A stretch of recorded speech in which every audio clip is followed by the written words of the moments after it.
Welcome to ImAssuming. This is Ija Mohan, and today we have Mr. Ross Yusof. Hello. And Ross, you are, without a question of a doubt, a radio professional. So Well, judge me lightly on the setup. if that's your way of saying you're really old and you've been working a long time, then yeah, I'm a radio professional. I'm just managing expectations because in this little closet and studio space. No, I'm really impressed. I'm really impressed with your setup here. It's very nice indeed. Yeah, as you can see, it's just me and I want to say toys, but it's just little tools that I like working with. I understand it used to be your wife's walk-in wardrobe. Yeah, it was, and So did you sleep in here as well then? only when we fight. No, you'll be surprised. If you talk to my wife now, she'll sound very unhappy, as if I kicked her out of a wardrobe. But the actual progression was that she got the guest room. I see. And she even got our hall as her work area, and Well, I got look, stuck in the closet. You've made it look really nice. I've got to say, kudos. Thank you very much. It means a lot coming from you. And I guess where we can start is I met you through BFM or via the magical platform that BFM is. And What a great radio station they are. the best. Recently turned 12. Yeah, I saw the post about 6 days ago. Yeah. And I must say, I used to listen to radio when I was very young. College days, listen to like Hits FM. Yeah, the hits, the mix days. Yeah. And then I stopped, and it was all just listening to music, blah, blah, blah, until BFM came along. Is when I started listening to radio, like in the car, and even, when I'm in the office or whatnot. It's tough. I mean, it's not everybody's cup of tea. BFM, I mean, there's a lot of talk on it, but I mean, a lot of people find the talk interesting, so which is good. But the complaint, I think, in Malaysia with radio generally is it's quite repetitive, and you got to say a lot of the criticism is just as well. You feel in terms of repetitive, right? Maybe I don't listen sufficient BFM to make the call. I used to work for the big boys, and I used to be a music exec for the biggest station in Malaysia. And which was Hits? Okay. So I did practically every shift on Hits. Wow. I used to sit in for Fly Guy and Kev when they were on holiday, and the amount of abuse I got, it's like, where are they? What are you doing here? Get out of here! But yeah, no. So you learn on all aspects, and what radio stations do is they categorize songs. Okay. So you've got hot new ones, and your hot new ones tend to come on twice an hour. Oh, wow. Yeah, and if it's really, really hot, maybe 3 times an hour. And it's done deliberately in case somebody's listening, you want to hook them It's done methodically, so every station's got their own formula of how they categorize songs, and you never get a rock song follow a rock song. If you listen to all these stations, you'll hear they're all very nicely paced. It'll be chart, dance, and then pop, and then a rock classic, but I mean that's because they've got the technology to do it. So if you categorize your songs properly, you put it in there. You put literally, it's a science. You put a song in, you gauge its mood.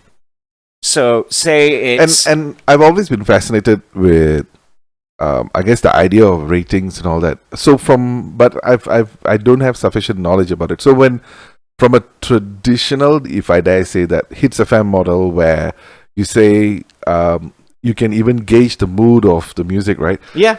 How do you know when people are listening in or tuning out? When things like when you gauge the mood, it's the tempo of the beat. Okay. So for example, if a member of royalty dies immediately, we go down to mood 2 music. Okay. Or mood 3 music. Okay. So that's the main reason for that. So even without kind of announcing it, that the mood of the station. So of the chat. Yeah. So some guy, me, the music exec, will literally have it all computerized. You change everything to a mood 2, a mood 3, mood 2, mood 3, mood 3, and then you send out the log, and it will take effect pretty much straight away. As far as listenership gauging goes, all the AMP stations take part in AC Nielsen, which is the standard survey, Right. and they're always thereabouts at the top anyway. So And in terms of so like when you say when you mention like Lil Kev and Fly Guy, right? oh my god, Which was easily my time, Same. the top of the game, right? Exactly. Yeah, that was when we were like rock stars at that time at Hits. And when you say that they were number one, right? Does it come to the point where you're tracking on a daily basis on how their shows are doing? Yeah, it comes down to that. The surveys tell you how many white collar listeners you have. Wow. Literally down to they break down the races. So AC Nielsen goes out and kind of gets a gauge on what people are listening to. Yeah. So it's not, in my very simplistic head, I would have imagined is as a broadcaster you'll be able to kind of gauge how many people are like kind of tuning in. Yeah, but blah, then blah, blah. most of the people who listen to you are fans. Okay. Otherwise, they wouldn't be listening to you. So, you know what I mean? But are there live data? Like, would you at any point as a producer, when you're doing a show, know that, man, more people are tuning in and this is like the biggest... if you do a YouTube live thing, so I commentate with my friend Jeevan for Sepang. Okay. And they're events which are only on Facebook Live. Okay. So at the height of your commentary, it's literally 6 races in a day. Wow. You get like 40,000 viewers. Man. 40,000. So you can literally react to everybody. It's Facebook Live, so you can go, oh, Johnny from the Philippines, you just posted a funny face there. Hey, nice of you to join us. And you'd be amazed at the feedback you get. So it just generates more. Okay. It's a lot easier now than when me and you were younger. Yeah. No, I mean, in terms of, I think that just kind of blew one of my assumptions that I always kind of assumed is, imagine that, in every TV station or radio station, there's a little counter of how many listeners we have, and oh no, they're dropping off. We got to be a bit more interesting. They all rely on surveys. I mean, but like it's no different to anywhere else in the world. You just need alternatives. Yeah. So BFM very cleverly falls into that bracket, don't they? They are the alternative to your AMP and Media Primo stations. But I would imagine that the branding of BFM, maybe during the earlier days, and to what it is today, there's a lot more diversity in terms of content. Yeah.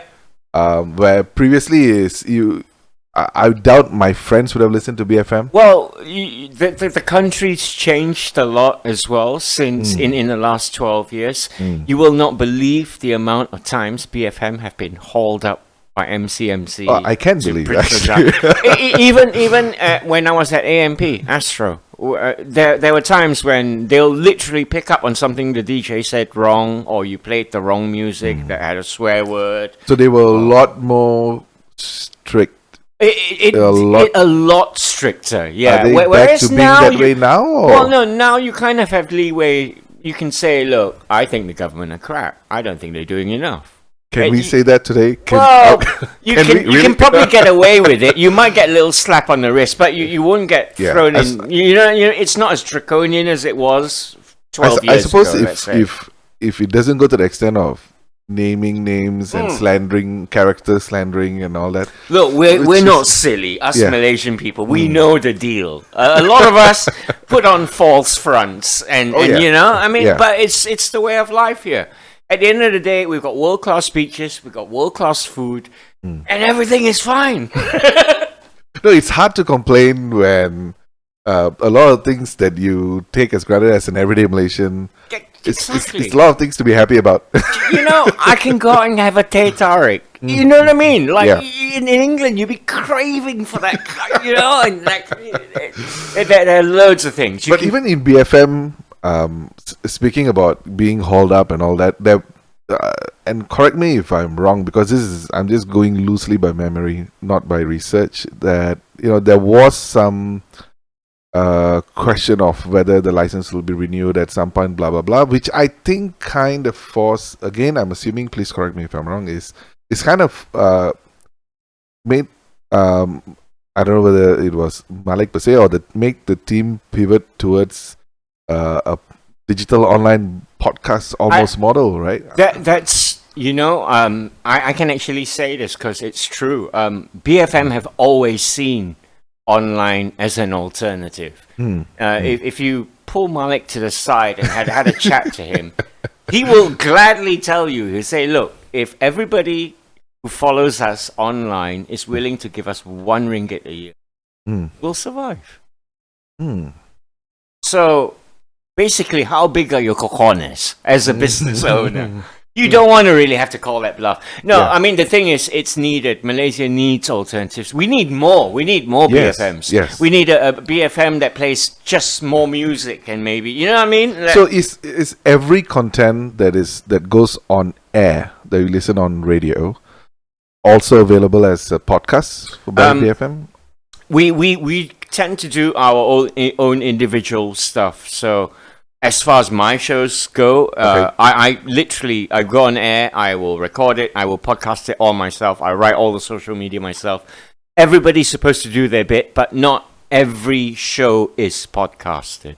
Okay, so if it's an opt-in if they want to. That means if you choose to do it, BFM will have it on their site, on their list, blah blah blah. If you don't choose to do it, exactly. They're also affiliated to Spotify. You got iTunes. So it makes it easier. So literally, you'll find people who listen to a lot of my shows are stuck in traffic. They make it a point to listen to the 35-40-minute podcast, whilst they know that it will fit perfectly for the drive home in traffic. Actually, looking at the I suppose radio, especially I would imagine the peaks are during rush hours when people are stuck in the cars and all that. Yeah, I mean, it's weird. Without getting into too technical, I mean, the way surveys done, if you ask me personally, it's outdated, it's outmoded. So they basically think people listen to music at 15 minutes at a time. Wow, okay. Okay?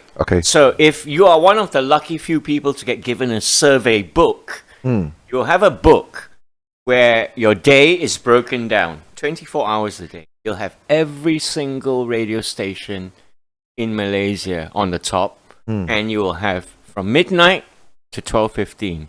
What did you listen to? If it's nothing, tick nothing. I imagine these people are getting paid to do. No. They would voluntarily. Well, it's what they do is they take specific areas, so they tend to try and find, I don't know, I guess professionals, but it's supposed to represent the country. So they literally go around the country and they'll give you a segment of what the North thinks. And so from that, they will tell you have more Malay listeners this year. But it's still the same today?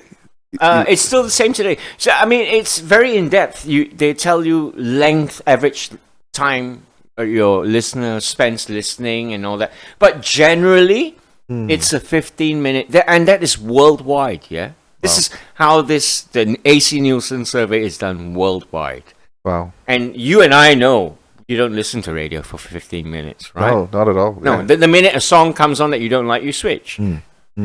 You stay there until there's something else you don't like comes on, and then you switch. No, it's amazing because, but I suppose things will be changing because now, especially if you're saying a lot of your content, even like your shows, is on air, but it's also out on a podcast, and you have very real numbers when it comes to how many times your podcast has been downloaded or played and whatnot.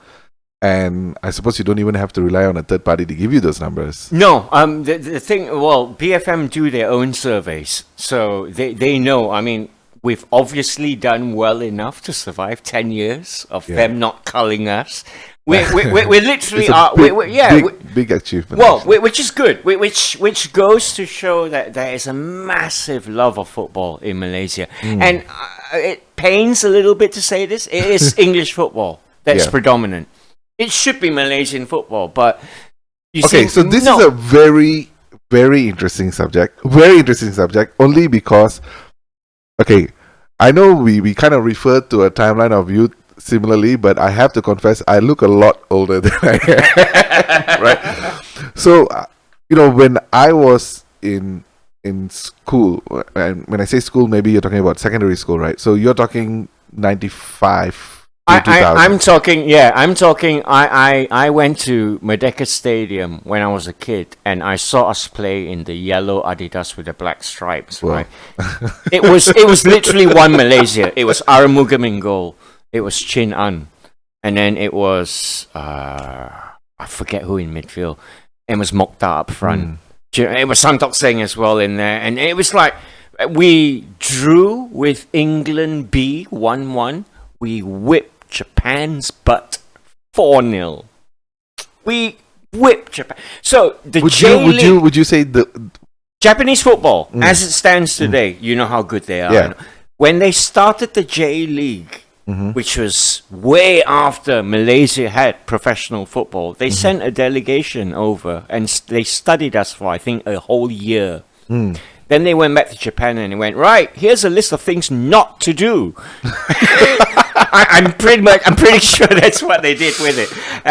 But okay, so as an enthusiast, right? As an enthusiast, as a kid growing up playing football at the very least 3 hours a day, every day, before school, after school, right? At that point, we were obsessed actually with Malaysian football.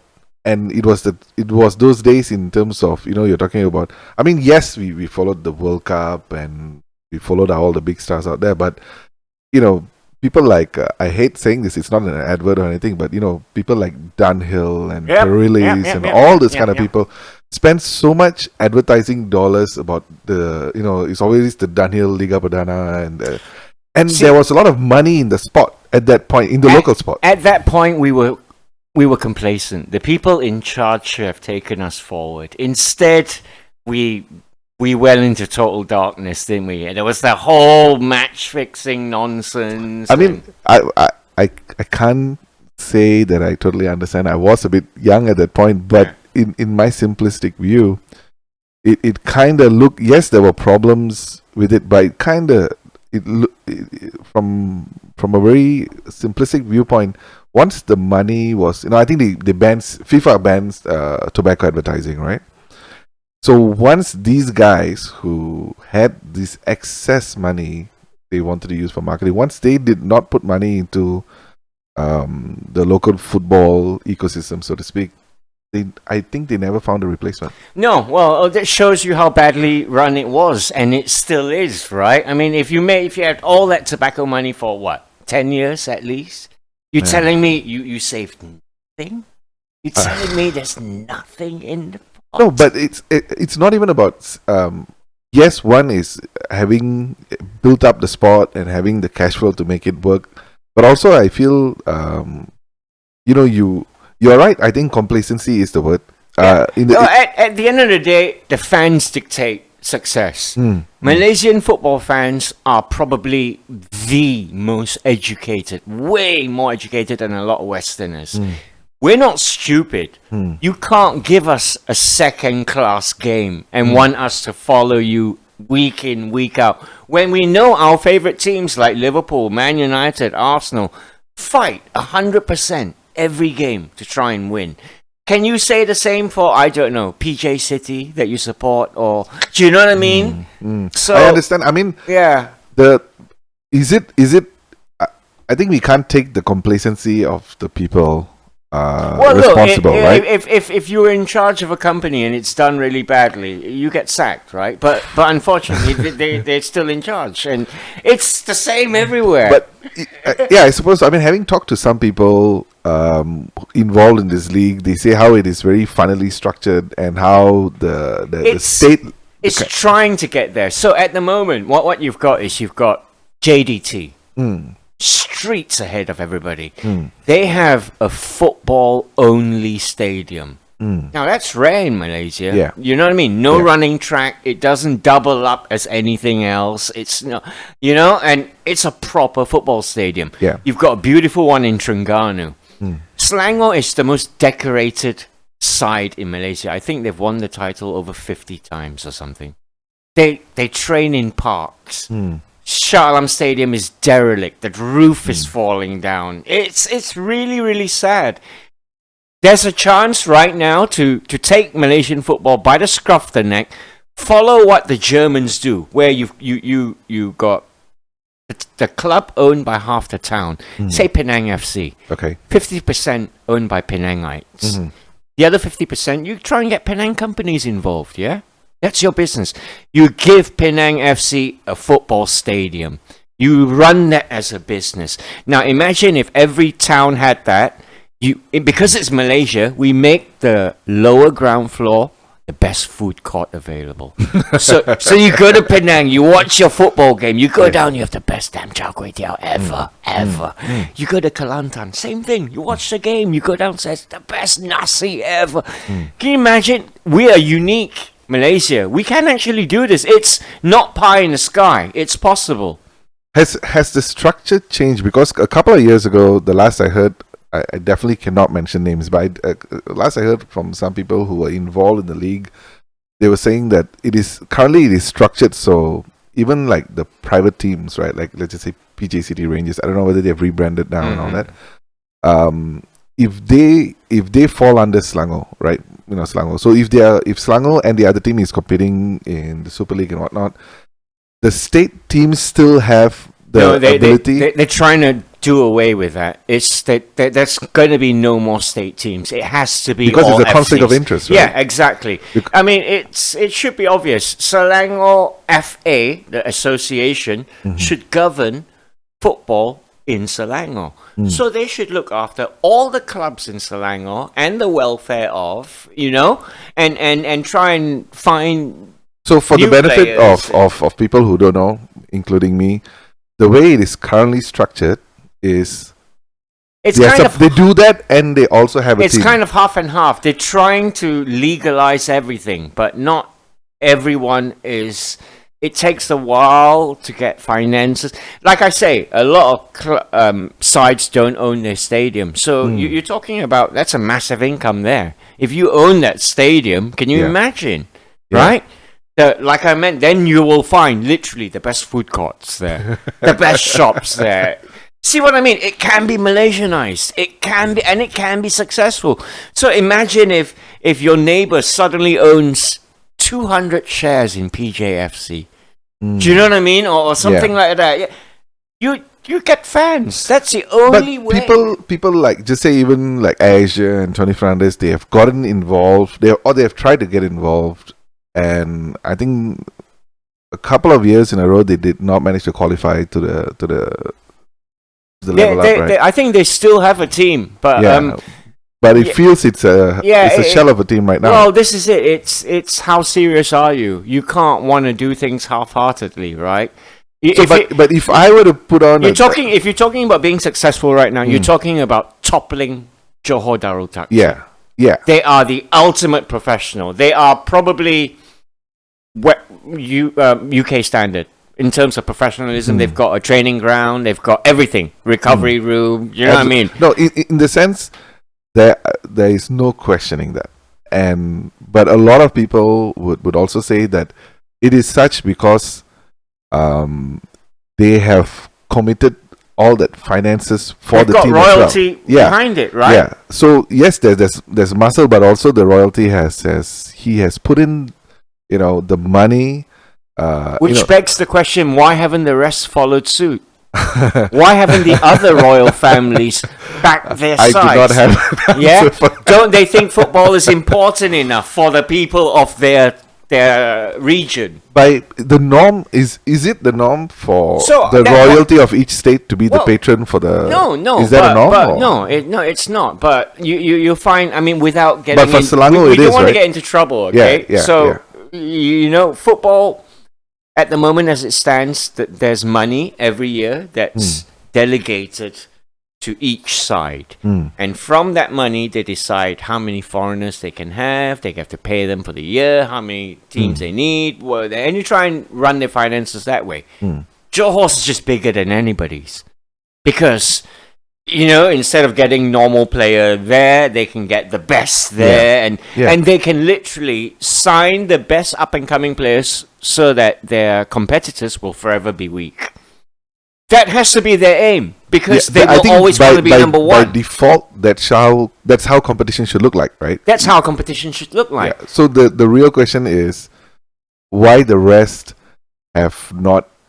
Okay, let me play That's the $1,000,000 question. Okay, so let me play the devil's advocate. Let me play the levels because I was interacting with the PJCT Rangers team for a while. We were trying to do some merchandise with them, and there was a commitment, at least for I think 2-3 years. There was a commitment, even from backers like Asia or Tony Fernandez, to make this team into something more, right? But I think when 2-3 years in a row you fail to qualify to the next level, for me, a lot of these teams, they don't have any identity. They don't associate themselves to it. Selangor should really be called Shah Alam. Right? So then you got place for other teams in Selangor to be called other things. Do you know what I mean? Yeah. Okay. Yeah. So for me, if you associate yourself with a town, you get that backing. It's blind, if you like, but it's backing. They will always follow. You know what I mean? Yeah. You look at Newcastle, Leeds, Sunderland, Sheffield, Nottingham. So what we've got here in Malaysia, as opposed to what the S League in Singapore don't have, is we've got geography. When KL plays Terengganu, it is literally north versus south. It's proper, the fans make the journey, they make a lot of noise. We've got all that going for us, but the actual product and everything else that leads to the product, your stadia, how you treat your fans, everything is rubbish. It's rubbish. So it's people, but it's also money. But to make people love it again, make them be responsible, make them own some of it. That'll be interesting. How is it done? How is it? We have to study how the Germans do it. They have a 51%, 49% rule, where the town owns 51%. So when you say town, you mean they have a special vehicle or like a company that the people? No, I don't know. You sell shares to the people of your town. Okay, right? Like a company. Yeah. Okay. Yeah. Okay. So the other 49% can be to one big conglomerate, or it can be to 10, 20 businesses of the town. But either way, suddenly you're all fighting in the same thing. Suddenly you feel pride. I'd gladly go and see local games if there's more tribal. That one of the beauties of seeing football in England is like you get grown-ups, you get fans, they sing at each other. Do you know it's mental saying it now, but the feelings it evokes. You don't swear, you're not racist. You just sing at each other. We're gonna kick your butt. You know what I mean? Do you know what I mean? It's like we've only got 10 men. But it's fun. It's tribal. And that's what it's all about. Sport. That's the full enjoyment. Yeah, it's kind of sanitized, right? Do you know what I mean? It's like not many people go and see it because I mean even when I heard the idea about behind PJCT and all that, and I thought it was fantastic. I went for a couple of games thinking like, oh yeah, PJ people, I grew up in PJ, we all love football, we play football every evening, blah blah blah. And you turn up there and it's just actually basically Asia staff coming to watch some of the teammates play or support them. That's it. So I mean, and no one else. It needs everything. You can't just have a football club and have money behind it, but then you don't work social media. You nobody knows that you have a game on, and it's things like that. How do you every football club say? I mean, again, I quote EPL here. Every EPL club has fan clubs in practically every country in the world that you can think of. Do you know what I mean? There are multiple Man United Malaysia Yeah. fan clubs, Yeah, right? absolutely, There's yeah. Man United Nigeria, Man United Norway. We don't even have one. We have the ultras supposedly of every team, but that's Yeah. about it. And they're the only ones that they deserve a lot better. They deserve a real product, a real team, a real squad that gives their all. And you know. So you were saying that this the old way, the old structures are being changed, right? Any Yeah. idea when that happens? Well, or- it's ongoing. Supposedly, you can't play at the top level unless you are a privatized institute. so states can't play the top any longer. Supposedly, yeah. Oh wow! So That- all these Kadars and all that they are playing right now are supposed to be FCs. So I don't know. With that, you ask Football Malaysia how much of that is done. But I mean, we're really backward. We've got people trying to rip off their own states. You know, you've got Tan Sri's pocketing money from the. You I know mean, what I you mean? hear- you hear all- again, yeah. we don't want to. Yeah, I mean, you hear all this, but it instinctively it is odd because as you know, by default, you ask any Malaysian what our favorite sport is. Most probably it's football. You I talk, mean, yeah, you badminton. talk to any Malaysian yeah. fan now, and you, for example, you if you're a Man United fan, and you think your team is wasting money on a transfer, oh my God, that would make you mad, right? Yeah. You go, that's crazy. You're paying 20 million too much for him. Yeah. It's like it's your money. Yeah, You know what I mean? Yeah. You know, we'd love fans to feel like that about local teams, but as I say, Malaysian football fans are not stupid. You give them a good product. And they will back it. And how do you get your good product? It's not rocket science. You literally have to do the basics. What JDT did all those years ago. Rewind, watch their history. They started with good training facilities. They started to get good coaches in. You know, you have rigged regimes, and then suddenly you're the best. There's no one who can touch you. But it's sad that as a football fan, for me, you're telling me no other state has that ambition? yeah. Or can touch that? Come on. Yeah. Or even if you haven't got money, you're telling me you don't, there are no other systems? You've heard of where you just rate players. You sign players based on promise and all that, right? How Americans do it in baseball and all that. Yeah. So you can do things like that. East Malaysia is totally unscouted. Yeah. We don't know how many good players there are. You could literally have 4 or 5 teams from East Malaysia, maybe, if it's run. If but football's run properly. do you think, you know, on Netflix, I watch. I think there's a few football documentaries. I think the one that's maybe a bit more relevant is I think Sunderland. Yeah, Sunderland till dark. Yeah, I mean, I thoroughly enjoyed it. But what I found really fascinating about that is they were not doing too well. There's a change of ownership, blah blah blah. But every time there's a big change in the club, the new manager, the coach, the owners, and whatnot, they sit at a pub, invite their fan club, their most loyal fan, and spend a good hour getting yelled at by the fans and telling them what's going on. That would happen if you're a community club. But if you supposedly represent Selangor, then who are you talking to? The residents of Shah Alam? The PJ people don't give a toss. Right?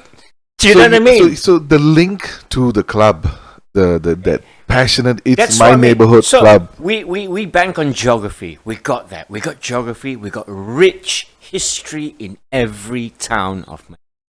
Every town of Malaysia is proud of their cooking, their food, or something. Yeah. We got all that going for us. Why not give them? Can you imagine the businesses it would bring? A thriving football business to a town like Terengganu, or do you know what I mean? Or Kuantan and things like that. For me, it's the obvious way to do it. Yeah, it's slow. You need investment, but they're out there. There are people like Dell have been in Penang for ages. They make loads of money. Get Dell involved. But would it require, like if you see, like even in the Premier League and all that, you have they are very mature when it comes to football and how the business of football is done. But even they have like anchors like Barclays, Premier League, right? So there's one title sponsor juggernaut that kind of foots the bill for the whole thing. And on top of that, every team gets the sponsor, blah blah blah Yeah. blah blah. But it's Do not we enough. need that equivalent to kind of kick off? We have that right now. CIMB sponsor our league this year. I didn't So even know that. it's the CIMB Liga Super. But you see, that's the problem. You, a football lover, a Malaysian. Well, I'm not You don't Malaysian. know. I'm in Malaysia. No, Okay, but yeah, hey, but you, yeah, you know what I am mean. yeah. You read newspapers, you Yes. watch the news, you Absolutely. yeah, Yes. exactly, and nothing has come your way to Oh, make it is you. not in a meaningful way for me to. They're halfway into the season already. They're 6 games in. It's a shortened season. It's 12 games only. JDT are leading by 6 points. Not a lot of people know that. Not a lot of people. It's sad. I understand. I know good people like Des Corkill and all that. They work for Football Malaysia, you know, and they try and do all the right thing. But it needs fans. It needs people involved. And like I say, people aren't stupid. You need to give them something else. You can't just... There was also recent talk about a professional futsal league as well, right? Yeah, Did that happen? Did that take place? I think that is kind of happening, but it's not the world currency, though, is it? It's football. It's 11 aside on grass. That's the world currency. Yeah, no. Futsal should only ever be used as breeding ground for football players. That's where you find, oh, that kid's got skills. I wonder if you can translate that onto grass, and then. But you know, we have clubs who have no scouting systems, and you know, so how do you get spotted if you're a young kid? Look, when I was a kid, I have a Chinese mother, Malay father. My mum wouldn't let me and my brother go out and play in the afternoon because she didn't want us to get dark. Do you know how racist? It's not until I go to the UK and you go, hang on a sec, what my mum used to say, right? Ross, I mean, I hate to break it to you, but you know, Indian mums do the same thing, and I suppose I'm already dark. They're like, but there's a degree. Exactly. It beggars belief. If you put it down in black and white, you go, what the hell is this? But you know, it still applies today. Because even now, if I were to take my son out in the afternoon or go for a walk a bit later in the day, it's always, oh, but the sun is out. Oh, the kid's going to get dark. Okay, the argument is our son here is bloody hot. you literally cannot go out at midday. Yeah. I mean, it's just crazy, right? Yeah. You know, it's to the point where I respect people who work outdoors. You know, you see the people who work on the roads and stuff like that. You go, man. So yeah, it's all different everywhere else, but at the end of the day, it's life, isn't it? Yeah, I mean the idiosyncrasies of, I suppose, skin color, skin tone, and parents and what they are used to is something that's I don't know. We need to give it time. I think it's less racist now than it was when I was a lot younger. You know what I mean? I actually think it is. But I'm not. It's still nowhere near. It's discrimination though. But I don't know whether it is. It only works when you're abroad, right? When you're abroad, like if anybody badmouths me, you go, "Alright, we're a multinational, multiracial country. You know, we got Indian, we got Chinese, we got Malay." Oh man, no, you are right in the sense that if you know we tend to draw circles around our even if you say it's Malaysian, then you realize there's smaller circles around the Indians, the Chinese. I had an English girlfriend, and my mum literally spoke to me in Cantonese at the table. Why are you going out with this guai po? A female guai lo. You know what I mean? Like it literally is that bad, racist, and you want to hate her, but she's your mum, right? My mum was a lot more subtle. She draw you. Yeah, I dated a Malay girl, and I thought everybody was cool with it until it didn't work out. We broke up, and what I found when I found out that my mom had an issue with it was actually she had mentioned to a couple of my friends. She's like, "Oh, I'm glad that that didn't work out." So I will give her the leeway of saying she did not make a comment to me or stop me or try to reprimand me. I'll give her that. But she was not too happy about No, but again, that's kind of tough parenting. Yeah, Yeah. it's you kind of have to bite the bullet and kind of, but inside you want it to, you want it to burn in flames. No, but I think yeah, but what you say in terms of what are you gonna do, it's your mom. In the sense, the most loving person I know in my life is my mother. Well, right? this So- is it, right? Yeah, I mean, it's sad. Hopefully, it changes, but Malaysians are generally racist. Let's not beat around the bush here. We're very fake. We lie all the time, even to our neighbors and all that. But this is a very difficult conversation to get people to Yeah. agree with. Look, I mean, I will tell you now. I'm not religious. Mm. Do you know what I mean? I believe in good and bad. You don't harm living things, and But how does that affect you in terms of when you tell other people that you're not religious? That, well, on forms you will always have to say something, right? Yeah. But yeah, okay, but that's the beauty of it. I mean, not to cut you off, but I think our identity. I don't slag someone off if they're religious. Yeah. If someone goes to church or goes to the mosque or the temple and all that, that's their thing, man. That's whatever floats your boat. Yeah. You know what I mean? But I don't know. I find it hard to worship even an entity. in the sense that so in my case, I'm a Hindu, right? I was born a Hindu and whatnot, and I see being a Hindu as an identity. If you were to flat out ask me if I'm a religious person, I would be lying if I said I was, right? But that does not mean that I am discounting the fact that I'm a Hindu. For me, my name is Ija, right? Yeah. My name is an identity. It's Ija. I've been called Ija. It's what I'm named. It's an identity. It's got culture to it. Whatever. A religion, to me personally, is an identity. Doesn't mean that if I don't practice all these rituals, blah blah blah, then suddenly I'm not a Hindu per se. No. Right? Yeah. And Well, that's the difference between you and me, because I don't even believe that. I don't even associate myself to anything at all. okay. So what is that? I literally does that eat what fall I as want. I does drink that- what I want. Do you consider yourself an atheist? No, I celebrate Christmas. Okay. I like Christmas. I've been But to. that's I've been that's to almost mass. cultural, right? I've been to mass. I can sing some of the hymns. I went out with a girl for like 10 years. I used to do Christmas masses and all that. I can take part in things, but yeah, I don't necessarily believe in it. Yeah, I think belief is a funny thing. Yeah. And as much as It's personal. Like Yeah. if my kid decides religion is strong for him and all that, then I'd support him totally. I don't force him to do anything at the moment. We don't pray 5 times a day or anything like that. You know what I mean? I mean, it's a matter of choice, really. Yeah. Um, It is literally. It's religion is your personal moral compass that keeps you in check. And, absolutely. But that should already be there. I It don't should know. be there No, but in life. I don't think so. You though, don't Ross. need, but you don't need to mask it under religion. It's the same as you don't be rude to anybody. Literally. I agree with that. We don't need a reason to be nice to somebody. No. We should not. But also at the same time, I don't know where I read this quote somewhere, but I kind of latched onto it.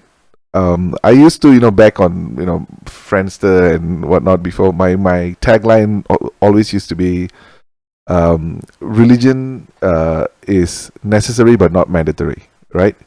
In the sense that between the both of us, we might feel like, even if there was no such thing as religious or religions, we would still be the people who we are, right? But but you also, I don't know whether you would agree, but there's also so much evil, bad in the world that if there's no consequence, I know what you mean. It's kind of the moral compass, like Yeah. I say. Yeah. It's the good and the bad and all that. But again, for me, you don't need to hide that. That it's just good and bad. Yeah. Right? No, I will take it one. I will take it one further. I will take it one further.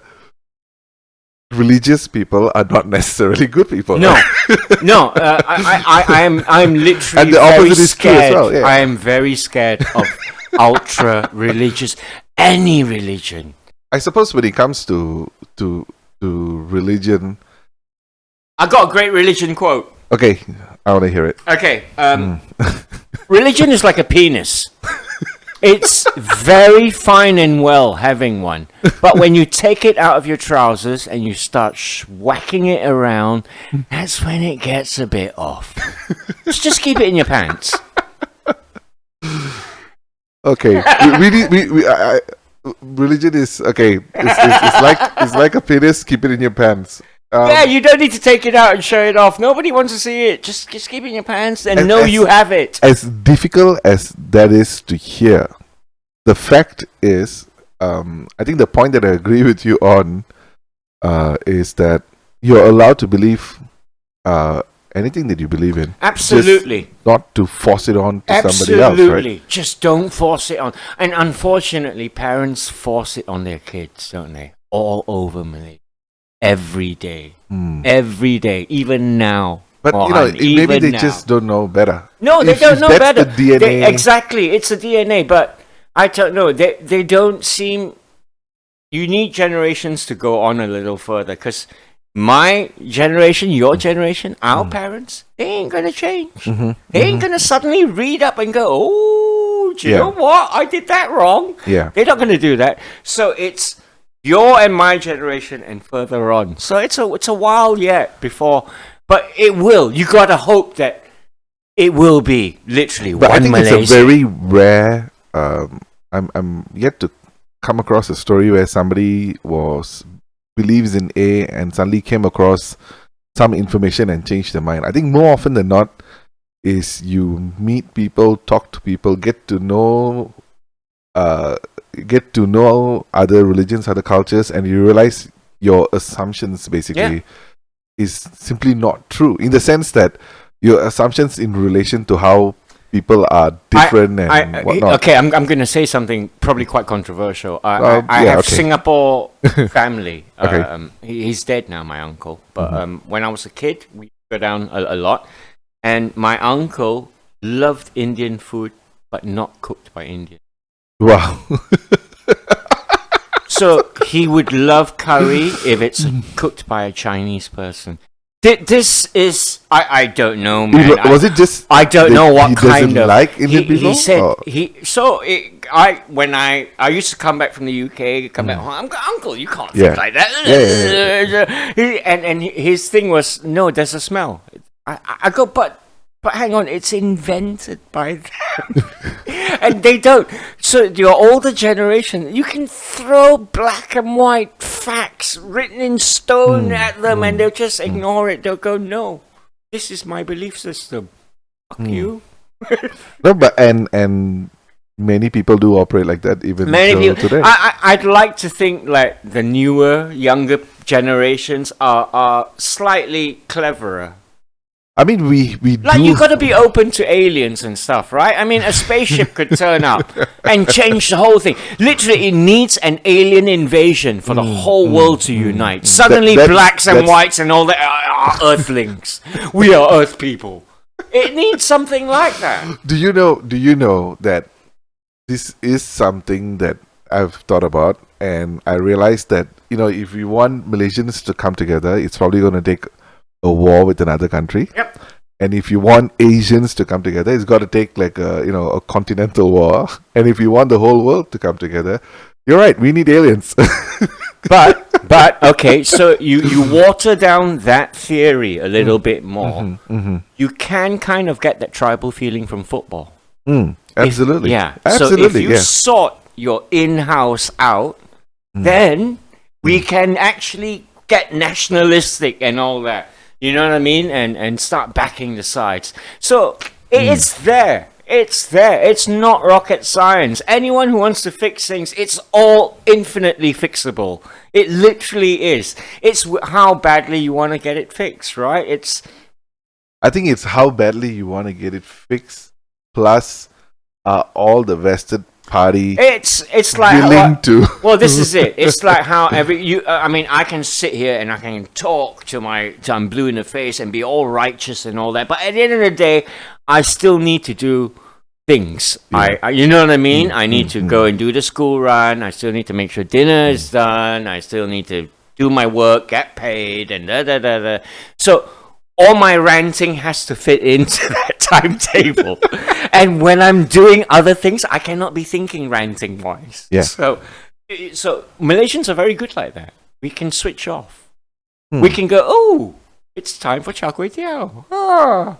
No, actually, even when I was starting out this podcast, some of my friends were like, "Oh, you want to have like a frank, open conversation?" Man, it's not going to work in Malaysia, right? Because we have too many things that we can't talk about. Yeah, no, we should be able to talk about anything and everything. But Ross, wouldn't you agree? Like what you just said, right?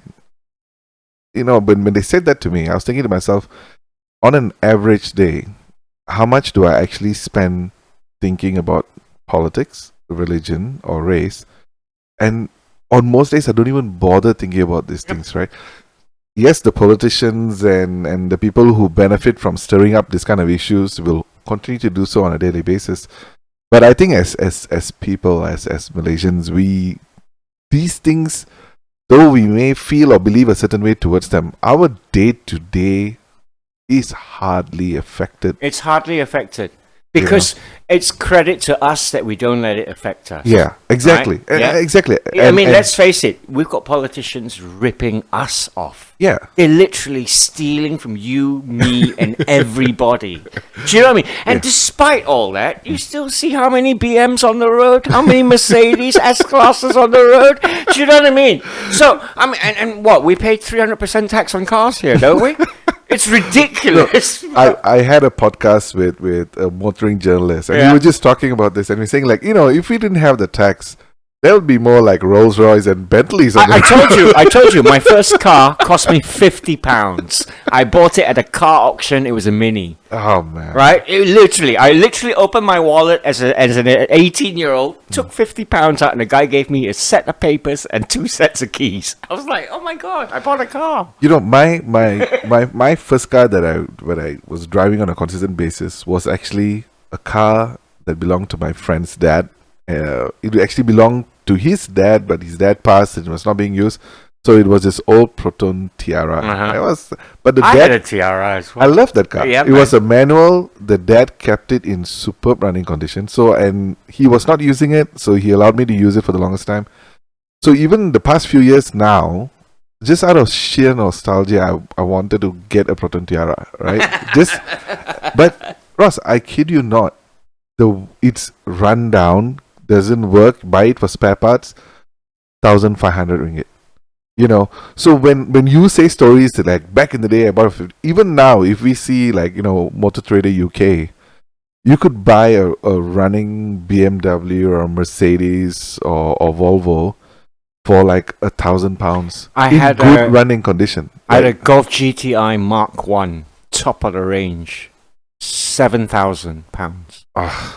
It had a radar, police detector radar in it, which was illegal. But it was like what? It was a Mark 1. It was the nice, and I had the full kit.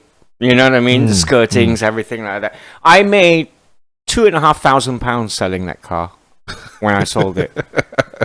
So you literally, as a kid, you learn about things. There are things that we take for granted. I mean, I want to say we're ripped off. Yeah, we are ripped off here. You know, on things like that. Yes and no. I mean, I think the most painful one for me, I like cars. I think you like cars as well. Yeah. And when you see this, when you hear these stories about, oh, this businessman in the UK, or they just bought a Ferrari, but then you put it into contextual dollar-to-dollar terms, and then you realize that, oh, you know, they sold their company for £1 million. He bought a Ferrari which cost him £100,000. If I sold my company for 2 million ringgit, I still can't buy a new Ferrari in Malaysia. Exactly. Yeah. So the economics just doesn't make sense. The economics doesn't work. Our monthly pay. So if you worked in a record shop, you would probably you'd make enough to pay a mortgage. Do you know what I mean? Run a car, pay for the insurance, and actually have a social life. And this is you doing retail. Right? I'm talking about in any EU country. Yeah. So it's like basic you can't say the same level. No, you're starting exactly. So all you need is literally, you don't even need O levels. You can have one O level and go and do retail, right? But you can work your way up. When you get to management level, suddenly you're driving a better class of car, and you know the GTIs or whatever. but yeah, I mean that's always the case here, right? It's you see university graduates, you see ads and starting pay 253. Like, it doesn't even cover the bills. And what are you talking about? And 3,000 is actually above market rate. It's above market rate. If you say starting pay now, I've heard about people paying as well as 1,500. It's crazy. So you're telling me you want me to do 6 years of studying, right? So any kid now that says that to a parent now would probably get slapped in the face. But if my kid said that to me now, I'd go, yeah, man, you're absolutely right, son. But learn whatever you want off YouTube. Do whatever you want. How do you justify parents who work hard all their lives, save money, not necessarily wealthy people, but save up money to make sure their kids get a good education? And you know, I've heard stories personally from people where they say that, oh, my parents or my father or mother sent me to the US or to the UK to Australia, and they actually had to, you know, and they say ikat perut, the parents actually have to be very careful with money back here so that they can afford your education. I hope it's different now. As we mentioned before, I mean, kids can learn a lot of things off the internet now. You can literally get a degree online on anything. It is very different now to when we were kids, and I understand now how a lot of parents sacrifice a lot to send their children abroad to make sure. I think it's a lot different now. I think now you see the kids who go abroad, they man, you see their Instagrams and it's you know what I mean? It's a bit different from when we were there. I literally had a bus pass and they have like the, you know what I mean? But Ross, I'm sure there have, even back then, I'm sure there were some people also from Malaysia over there who probably were spending their money, their parents' money, and having a little bit of fun here and there. True. But having said that, I think even to this day, many even young adults, people I talk to, their ambition seems to be to get their kids educated outside the country. The way I see it, we can actually be quite a wealthy country. You know, we've got it. Let's not lie, and let's admit that gambling goes on. Oh, of course. Right? Yeah. Let's legalize it. Let's tax the heck out of it. And then you see how marijuana around the world. They're legalizing marijuana. Literally, we have the best weather for it. Geography-wise, no, I'm telling you, we can be world beaters. I kid Do you know what I mean? No, I kid you not, because when Pakatan won, and one of the agendas was to study the legalization of medical marijuana, or you couldn't get people like Thailand beating us, dude. And actually, one of the I do want to have one of my friends. He's in the US and he has he grows. A dispensary. Yeah, no, not just a dispensary. He grows, I suppose, marijuana, and he is an exporter. He exports CBD oils, I think, to Germany and so on. And I really want to have him on the podcast because I think this is fascinating. Yeah. Right? Because number one, it does help people. CBD oil has absolutely legit medicinal I don't think that is well known enough. I think a lot of information is suppressed. Not enough public know that. There's a lot of stigma. Exactly. Which I say is not unfair. It's not unfair. There are kids just getting high. well, this is it. I mean, look, it like everything, it's self-control, right? People go, oh, it's a stepping stone to heroin or whatever. But it is. It's so is a Proton Saga is a stepping stone to you fucking driving into the fucking wall if you're not. if you really are that stupid, then yeah. But you got to give people credit, and I'm talking about us. There are ways that Malaysia can actually make wealth here, and you know what I mean? Absolutely. I mean, if it is regulated to a certain degree, how alcohol is, for young kids, blah, blah, blah. How can Genting exist, dude? How can Star Cruise exist, dude? Do you know what I mean? Yeah. So, come on. Black is black. White is white. Let's call it what it is.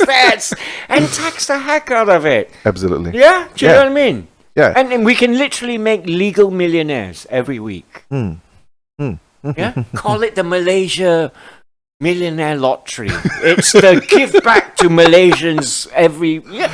No, I am laughing only because when Pakatan broke the news about they're looking into it, I was like, how do we get on this train? Well, this is it. This is it. I mean, that's why you hope with the younger set of politicians that are coming in, you hope things will change. And we need to move with the times. We need to, you know what I mean? We can't, for example, carry on our football as it is. You either get better or we're just gonna stay stagnant and be shit. Yeah. Right? Those are the choices. It hurts me actually because like I support United and Juventus and my son is 2 years old now, right? But even then, when I get him a little Juventus kid, United kid, and I ask myself like, it's so weird that we are rooting for some things and people that are thousands of kilometers away. But that's because that every single Man United player gives 100%. If you knew that every single PJ City player went out there and gave 100%, and the team, everything was run right, you'd support them. Yeah, it'd be different. Yeah, do you know what I mean? Then they'll have fans. But there's so much darkness about it, right? You don't know. You go, oh well, if I give PJ City money, what if that Dato makes the money? And how do I know that it's going to trickle down? And then you get football shirts that are crazy, $200. Who's going to buy a football shirt for $200? You go to I went to what's the one in Thailand, where the racetrack and the football club and all that, it's all in the same town. Oh, no idea. Everybody in that town wore the club football shirt. From whether you worked in a supermarket to a bar to a restaurant. Everybody. And it's not forced. You know what I mean? It's not forced. So it's the idea of building that identity that people will be proud, man. People are just dying to be proud of their towns, Yeah. KL is big enough to house 4 proper teams. North KL, South KL, East, West, right? You know what I mean? So you can go that way. You can even say, let's bring the Singapore teams back because S League is dying. Let's save their league. We'll give you 4 teams, North, South, East, West Singapore. Come on in. We could actually... Even here, I imagine bringing Bangsa and, pun intended, Bangsa South. Well, no, you'll find a rivalry, right? You'll find Damansara could be a club. They're rich enough. Do you know what I mean? There's enough rich people who live there who might actually make a successful club. That's the thing. It can start. All you need to do is do your homework. Find the catchment area where you're not fighting with anybody else. They exist everywhere. So Penang can have 2 clubs. You know what I mean? Why does it sound so doable when you say it? But it's just not happening. But it's just not happening because people all don't want it done. It's like the same reason as why you don't want to pay more money to have proper grass on your football pitch instead of using cow grass. Why? Because it's cheap. If that's how you think, then that your product will be of the cheap variety. Yeah, but then it comes back to money, and then it comes back to money. So you find a way to fund that. You go, okay, to run our football club, we need 20,000 for pitches, we need 200,000 for players. That's your bare minimum. You go and find your clients. You start selling shares. You have a stadium. Off season, you hold concert. You have car boot sales there. You hold. No, weddings. I imagine if it is community driven, and just say it is a PJ team. It can only work because you get people who love their towns working there. Yeah. Even if you're not a football fan per se, it's your city. Proud, right? Yeah, it's your city. So it's you would. City. Even if the guy who looks after the flowers of the football club is involved in the best flower competition of all the football stadiums, that floats his boat. He will make sure it's the best. Yeah. Do you know what I mean? Yeah. Literally, it's that simple. It needs to start somewhere. JDT have shown us, but JDT have gone to the extreme. They've done this in a reduced number of years because they've got cash input. Yeah. You can find that. Go find corporate companies and Rich do you individuals. think there's a stigma? But corporate guys, I think, the Asia or Quest and all that, they have That's dabbled. vanity. That's vanity. Asia thing, oh, we're good enough to. But if football is run properly, like JDT, Asia can't afford to run a football team. So they got to decide whether who their would be business is. So the corporate partners have to be as passionate No, about. you can get your Air Asias, but they're not going to own a team. They're just going to have a patch on your shirt, aren't they? They're going to have a name at your club. That's it. It's PJ City in association with or sponsored by, and that's Blah, blah, it. blah. Yeah. Man, So- I think it's We've got everything going for us. I don't understand why it's not done. We've got geography. We've got great food in every different part. We've got beautiful so beaches. this is something that I definitely want to see happen. So if this is up and running, say, for example, 10 years from now, football tourism, you will find Filipino football fans, Thai football fans, Singapore football fans, all coming over here. European football fans.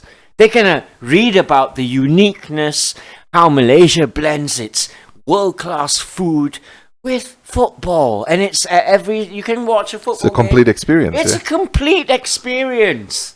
It's a festival. It's so unique. This is you need to gold plate this podcast. You need to tie it in a ribbon and then you need to send it to people. I don't know, man. No, We should end it on a high. no, we should. And my personal motivation, not my personal motivation for this is actually, growing up, I spend most of my time when I'm not in school at the football pitch, and now driving around, I don't see kids in football pitches anymore. This is it.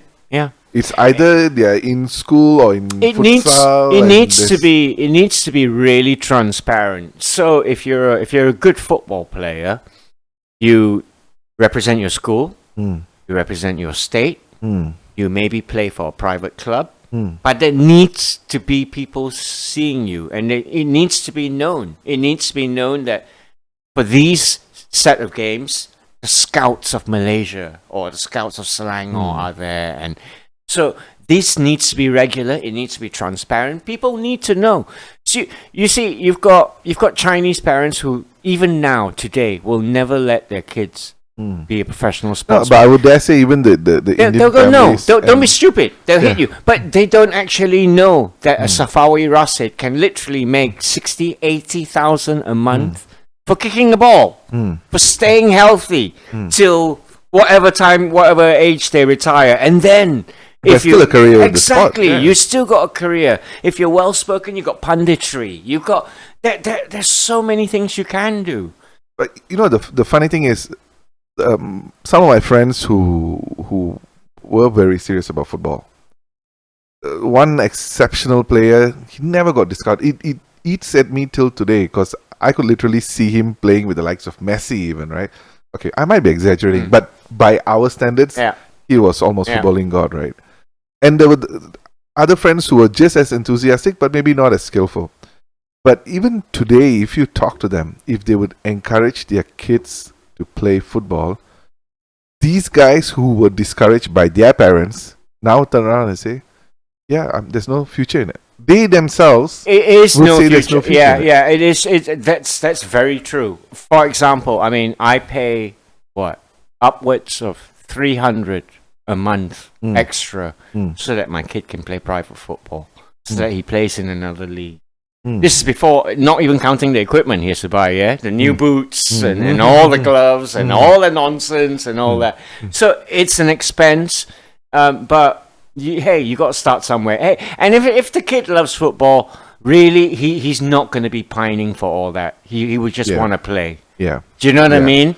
And that love a lot of it has to come from the parent. Look, no parents will even dream about taking the kids out for a walk in a park at the weekend. No way. No way. You're crazy.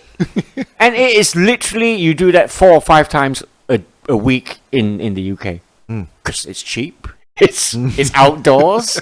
Do you know what I mean? Yeah. Yeah. Because why? We got AC, we got satellite TV, and it's I mean, I'm as guilty. I can sit here, I can talk about it, but heck, you tell me you're going to take my kid out for a run? No way, man. No way. I'll say I paid enough money for him to get exercise. I had a little social experiment even in my area, this community here, where I was trying to identify. This area is basically a bit of a retiree area, right? So not so many young families. So I was trying to see whether I can engineer a little social movement where we can get parents and kids to start socializing in all these public parks, and eventually the kids become friends and start playing football in these parks instead of just You're always. absolutely right. When I was a kid, I remember living in Section 5. I knew both my neighbors on either side. I knew the kid across the way, and we would hang out and play at least 3 times a week.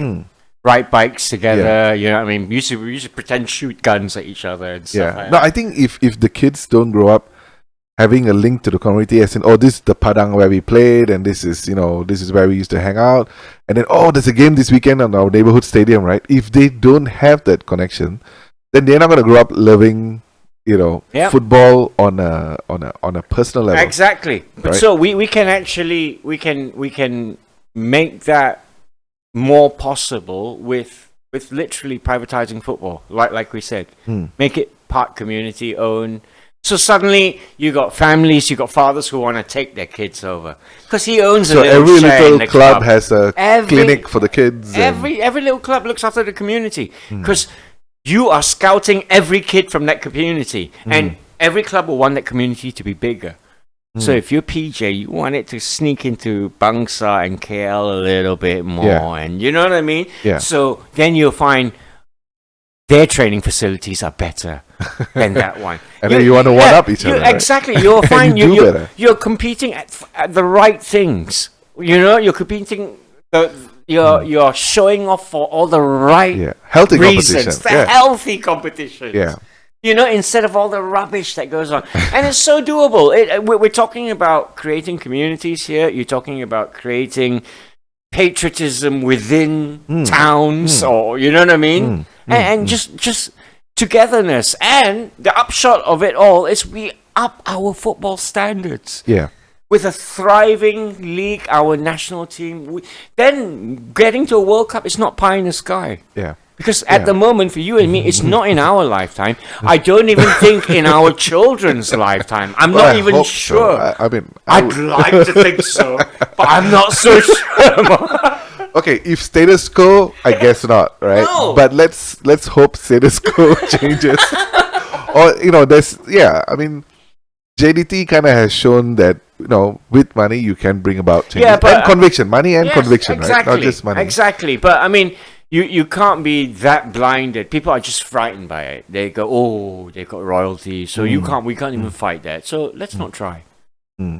That's not an attitude to take, is it? Yeah, and it's also The way, like I say, Moneyball. There must be stats available of players. Heck, I've played social football enough where we've seen kids come on, not wear boots, literally come on, play for 20 minutes and scored a hat-trick against us. And he's like 17. And the thing is, the word around everybody, oh, he's just going to end up being a thief or something. Cause that's very painful to hear. Yeah.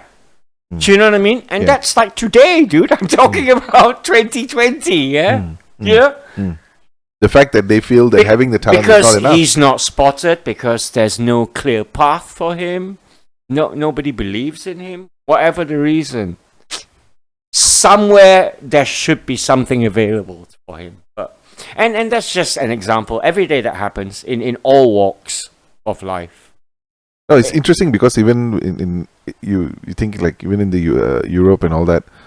I think I watched another documentary for Griezmann. And how even in France now the clubs wanted to accept him, and he had to go to Spain, right? Yeah. And one of the clubs in Spain, very, very, very reluctantly, and that is because the scout was very persistent, right? The scout thought he had talent and kept showing him to a few people. He lived with the scout for a while he was out of France and all that. So you're right that it requires, number one, the opportunity from clubs, and it requires clubs to also invest in scouts to go out there and find the talent. Yeah, I mean, but scouts and all that can only exist when your clubs exist, and the clubs will only exist when they think they have a fair chance of winning, and you know what I mean. So it's a whole chicken and egg thing. It's got to start somewhere, and literally, we can start from scratch now. We'll say, look, let's go through every state, every town, every major city, and let's just start there. So at the moment, KL, one club, right? Ipoh, one club. Yeah. Right? Yeah. Kuantan, one club. Terengganu, one club. Johor, one club. And then you can have South Johor FC when you, or whatever, when it comes up, or, you know? Yeah. Or NWKL, Northwest KL. Klang. Klang is strong enough to have their own freaking club. Do you know what I mean?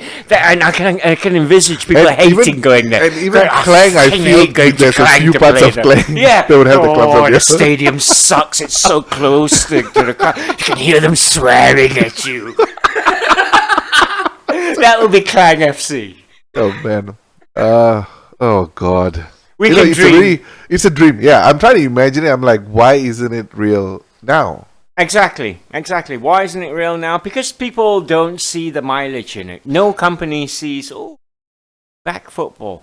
Because there's no reason for them to. A computer, person who makes, a company who makes computers is not going to associate themselves with football.